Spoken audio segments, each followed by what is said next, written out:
crisp MLQ. This is our development life cycle, the process that we have to follow. And this contains 6 phases. This development life cycle contains 6 phases. Like any product development life cycle, it's just, there's no difference. It's just that we are doing machine learning development. That's all. So let's start with the first one. We say business and data understanding. This is where we do planning, we gather the requirements, we try to understand what is the business problem, what is the scope of the business problem, what are the primary objectives that we have to solve, what challenges we will probably have, what data we are going to work with, where is the data coming from, how is the data collected, right? All this information is gathered and we are doing planning. Right, planning phase. Post this, we do data pre-processing, dressing. You can say you're basically doing first aid, you're doing dressing to your data. Because raw data would be in different formats. It comes from different platforms, different sources. It is generated using different standards. So it's like a mix of many things. But we cannot obviously work on this heterogeneous kind of data. So we need to try and bring in some order into it. And that's where data pre-processing is done. And this is basically done by data engineers predominantly, or we have data analysts, or we also basically do this, right? I mean, basically this is done by data scientists also. All right. Predominantly data engineers because they develop the data pipelines. Post this, we would have our machine learning experts coming into the picture. Basically, this is where machine learning models will be developed. Or I would probably just say model development. Or even better, I will not use development, I will say model training. I would split this third step. Right? This is where you have data scientists, or you say machine learning engineers. I would further split this into tuning as well, model training and tuning. This is an iterative process. We will have to keep repeating this one, model train, tune, train, tune, train, tune. This is where you do refinement. Refine your model for better performances. How do you measure? What are those performance metrics and all that? We're not getting into the finer details of that, but as experts, you already know, right? Hyperparameter tuning comes into the picture. We do train validation, cross validations, automatic hyperparameter tuning. All those things will come into the picture and we'll try to define the best model. This is where we evaluate the model. Once you define that, hey, this is my model, which I want to try and evaluate so that it can be productionized, then you will again try to use certain metrics and evaluate. Check for its general application acceptability. Okay, this is how you have to see. What if new data comes in? What if noise data comes in? What if concurrently multiple people are using the same solution? What if it has to be deployed onto a cloud? What if it has to be working on local premise? So various things we will evaluate, not just the accuracy or the acceptability metrics. Post this comes the deployment, and this is where your role comes in as MLOps engineers. Previously, we used to have DevOps people doing this job, or you can say software development team.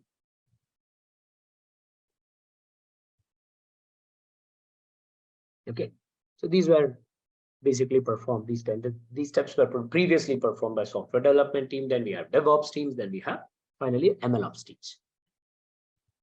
Now this is basically the development. This is where the development ends. You're giving the solution to your end users, and your end users start using the solution. But when we talk about the production environment, you don't know what kind of practical challenges you will encounter. It's an unknown territory. We don't know what could happen in future, right? So what we need to do is support the development, right? And this support does not come from MLOps team alone. It is basically the entire team's support, or the entire teams which are involved in development of this machine learning till stage 5. Whoever is involved, all of them as a team have to support the development. It's like your warranty period, right? You give the support to your products or services that you're getting. So that is monitoring and maintenance, right? I would say support for the product. So these are the 6 phases of a machine learning model development. Now, how many of you actually know what was the previous development lifecycle standards that were followed? This is the current one. CRISP MLQ is the current one. But what was the previous one?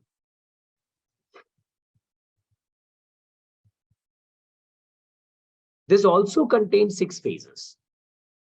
Okay, I'll basically write it here. Okay, this also has 6 phases. And these 6 phases are like this. I'll write. The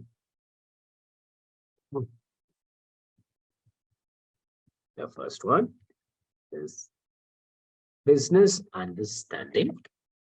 The second one was data understanding. You can see this is where the first difference is.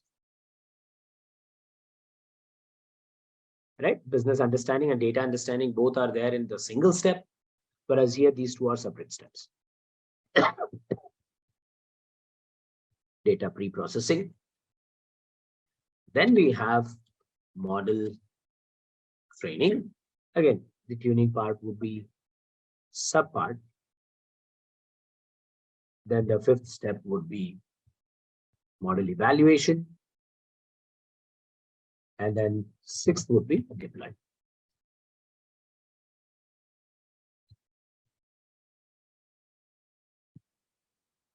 Okay. So these are basically the differences. Now, why do you think CRISP DM had to be upgraded to CRISP MLQ? What was the primary requirement? Why do you think this upgrade was needed? Anyone? So 2 answers, which I basically gave me the first answer as CI/CD. That's absolutely required, which was not at all considered in these 6 stages. Nowhere that concept is coming here. The next point is after deployment, what? Right? Data drift. Businesses will evolve. Businesses will change. They tend to change. They have to change to survive, either in a positive way or in a negative way. From the development perspective of the business, businesses keep changing.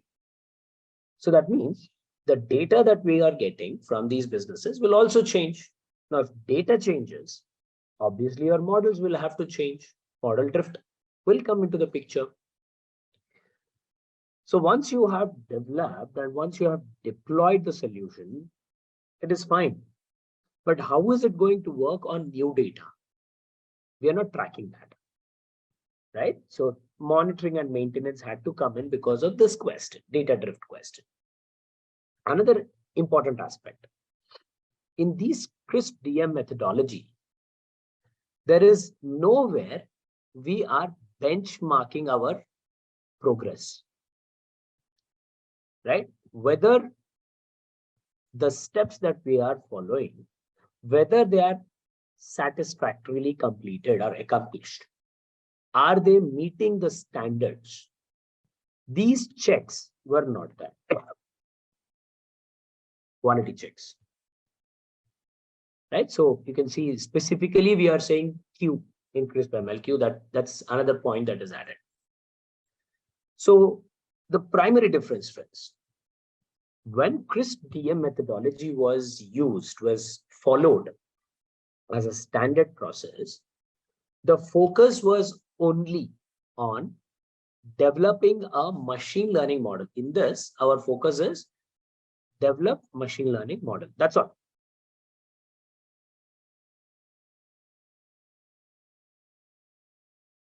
Now, why are you developing this machine learning model? Ultimately, it has to be utilized by the end users or the businesses for taking the advantage of the data. But where is that process being actually considered for the ML development? That farsight was not there in this case. So you given sample data, you take sample data, you do all the rigmarole that you'll have to do, follow the steps, develop your machine learning models, right? So I will say, let me write it like this. I'll simply say y is equals to mx plus c, or y is equals to f of x, more generic. You got a model. You're evaluating it, saying that, hey, it is working very well with respect to the testing data set. And fine, that's all. And you're saying deploy. Depending on the requirement of the customer, you're deploying it on local machine or cloud or whatever that platform is, irrespective of that. You're saying the model is working fine and you're washing off your hands. That's all. You asked me to develop a machine learning model, I developed it and I gave it to you. In fact, I helped you in deployment. That's all. But what is the acceptability of this machine learning model in the business? What if new data comes in? Right? What if the data is changing itself? Right? And this is something that I have seen from my experience.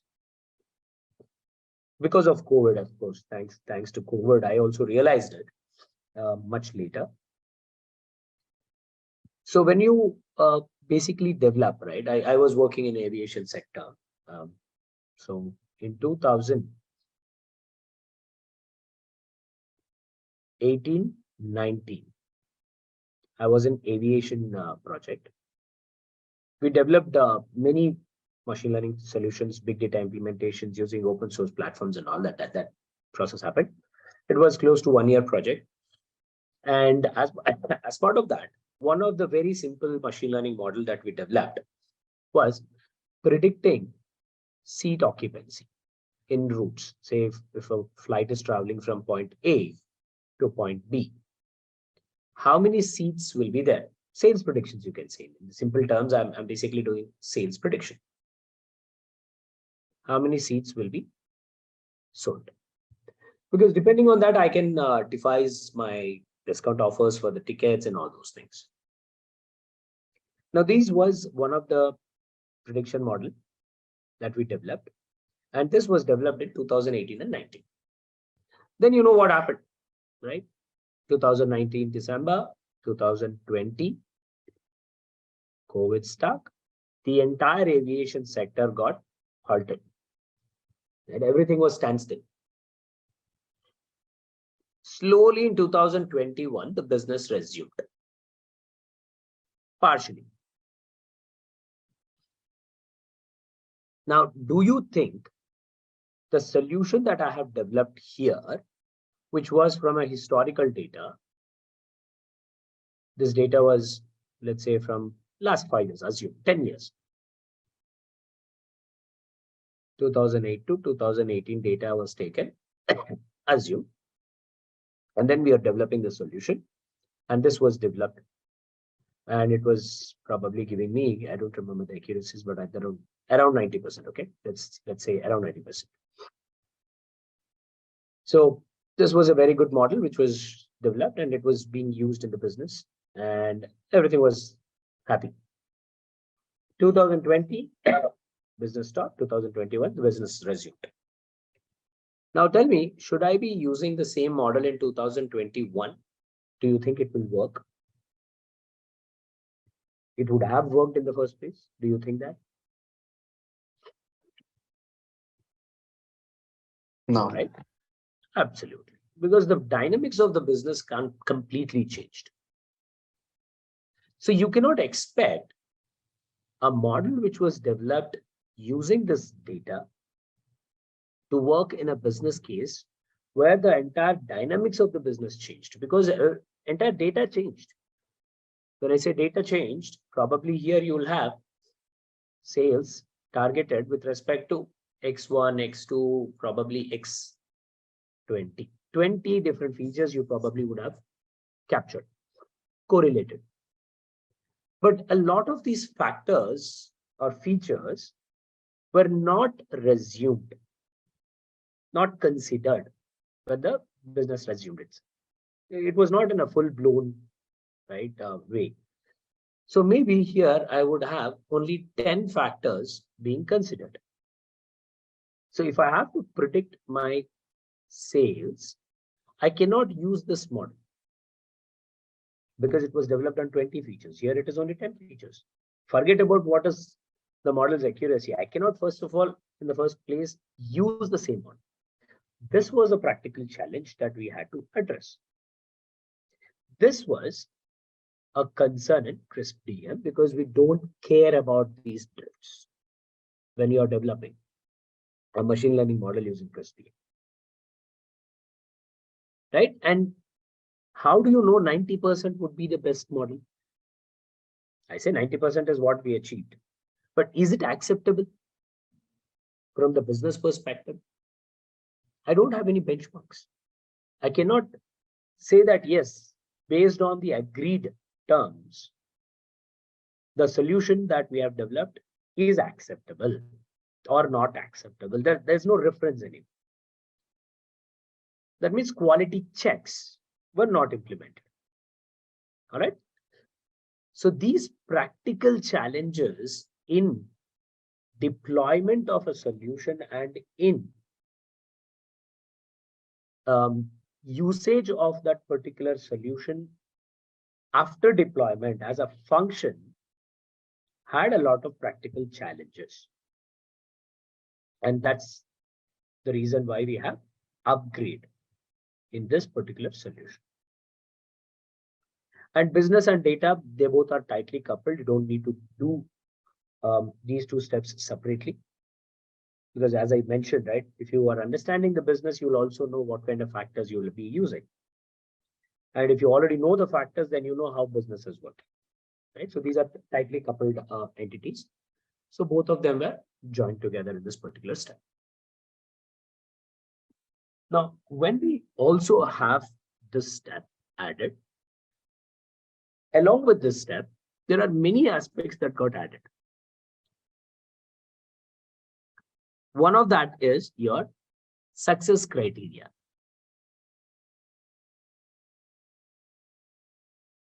The success criteria were not considered in CRISP-DM methodology. This point was not there in our initial project plan that we are drafting, the initial project charter that we are drafting. We did not even consider checking on these things, but CRISP MLQ ensures that these are maintained. And when we talk about success criteria, there are certain points that we need to look at. So the first point I would say would be, how is this model benefiting the business economically? From an economy standpoint, how is this business benefiting and what is the expectation of the business? What is the economic success criteria? There are many ways to look at it. One of the ways I would say at a very base level is, if I'm investing $1,000 and if I'm implementing this solution, then what is the benefit that I'm going to get? Right? What is the returns? Basically, we are looking at returns. This is investment. This is the returns. So before this solution implementation and after the solution implementation, how much benefit you are seeing? What is the difference? Is there any net difference? Right? So this is something that we will have to evaluate. And from a business expectations perspective, they would say that hey, I'm expecting around 10% improvement. So there will be quantified right ways to justify that 10% is something that is acceptable from expectations, from an expectation standpoint. And we are going to record this. You're saying that the solution should benefit the business by 10% in revenue. And after the solution development, after we basically give the entire solution to the business, we are going to compare, of course, with the help of client, of course. So we are going to keep checking for a stipulated time and observe the differences, see the differences. Is the solution actually helping the business to improve their revenue by 10%? If not, can we find some other solution? Go back to the drawing book and try to tune your model so that it actually improves the end line. Okay, first check. The second check, what is that you are solving? What is the business problem that you are solving?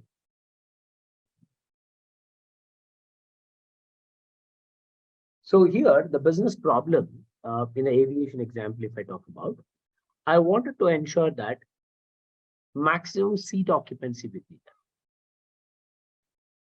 right? Maximize, I would not, I mean, we are generalizing it, right? So maximize. Say, for example, in a particular route, point A to point B, always 80% of the seats are only occupied. So when I try to predict the seat occupancy, then whatever the solution that we are prescribing should allow the seat occupancy to improve. Maybe you're targeting 90%. So we're not having any benchmark. Some other route, probably from P to Q, the seat occupancy would be 90%. So you want to improve this to 95%. Maybe. So the solution has to be, in general, helping the seat occupancy rate to increase. So that's your maximize the seat occupancy or sales by maybe 2%. This is the target that your business wants to achieve. So again, once the solution is developed, you are seeing whether the prescription that you have given, the prescribed solution that you have given based on the machine learning models predictions, you're going to observe whether the overall seat occupancy is improved by 2% or not. If not, again, you go back, right? So these are the quality checks that we are going to look at.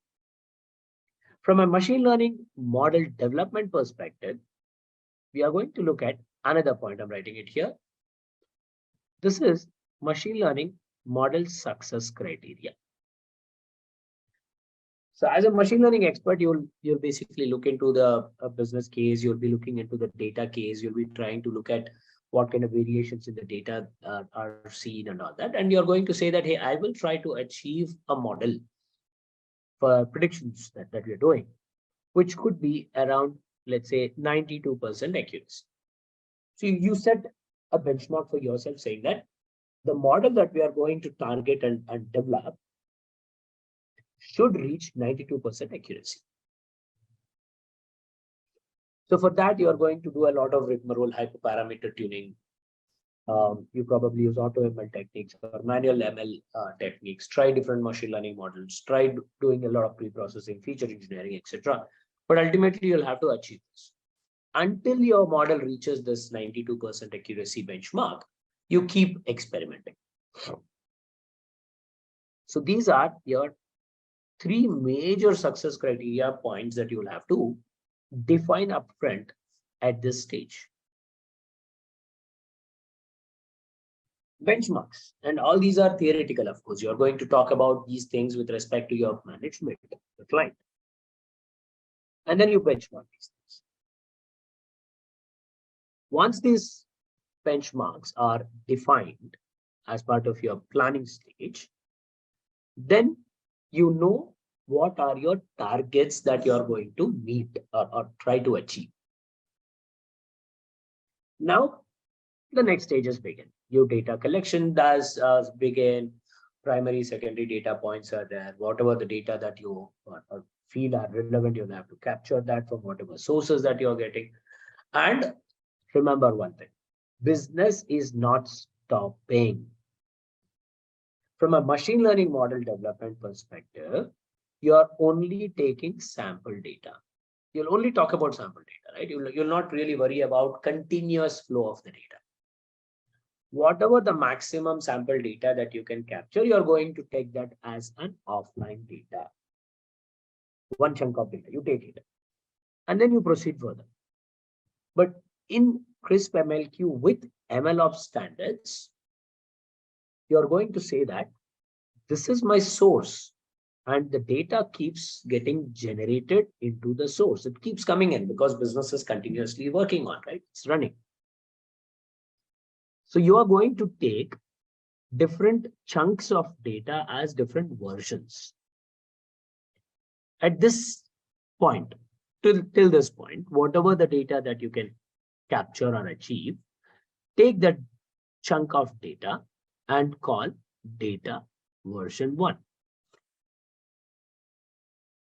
All right. And using this version 1, you will proceed with your development and all that. And while you're evaluating, you probably will look into data version 2, 3, 4, etc. And then you're going to compare excuse me, on how your machine learning model works on these different new versions that are coming.